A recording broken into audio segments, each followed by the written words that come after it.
Um, it was a Monday when I unexpectedly received a phone call from my aunt. She told me she had found me a housekeeping job in Waterfalls and gave me the house number where I was supposed to start working. I was overjoyed because I had been searching for a job for a long time without success.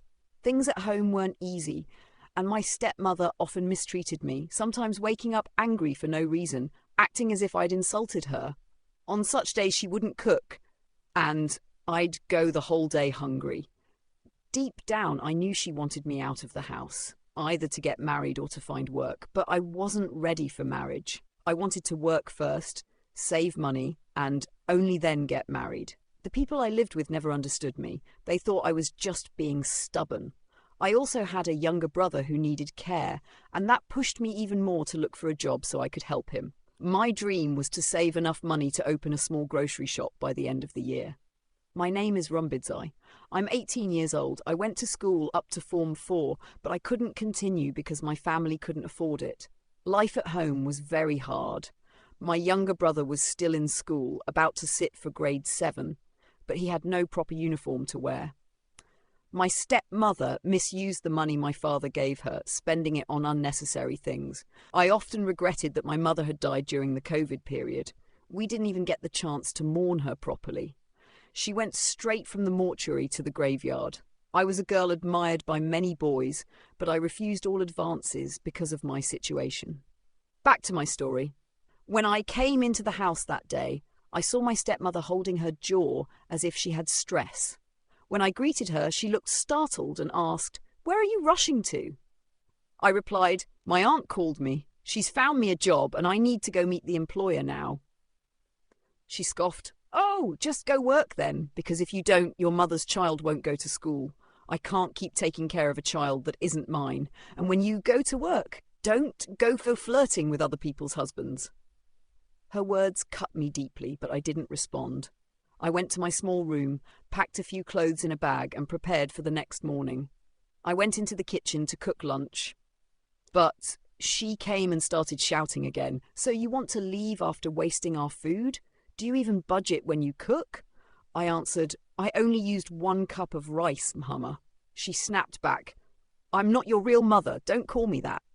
Before she could finish, my father came home carrying a small paper bag of fruit. She immediately ran to tell him lies, claiming I had insulted her. My father turned to me and said, "Rumbi, are you comparing yourself with your mother? Do you think you're her equal?" I stayed quiet. Out of respect, I couldn't answer back. They both left the kitchen, leaving me with tears in my eyes.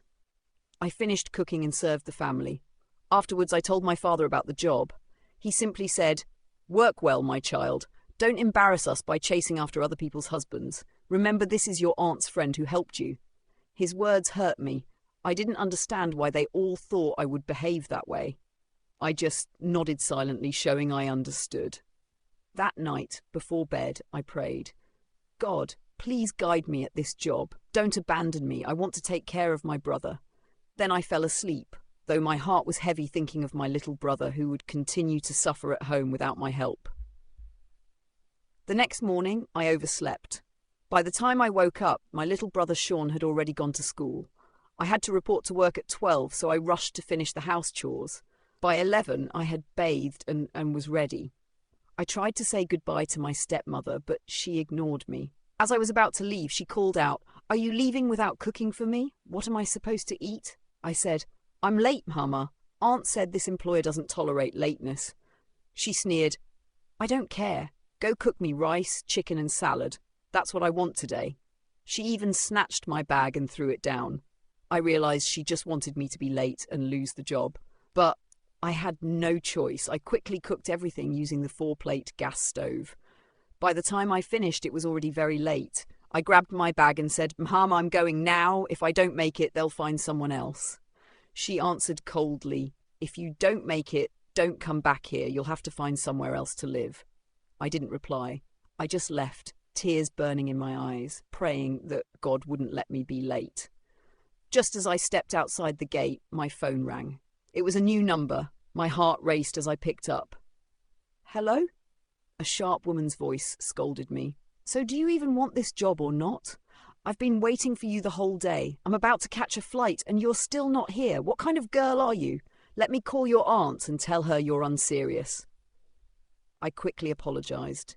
"I'm so sorry for being late, ma'am. I'm on my way now. I'll be there shortly." She snapped, "You have 40 minutes. Be here by then." She hung up, still angry.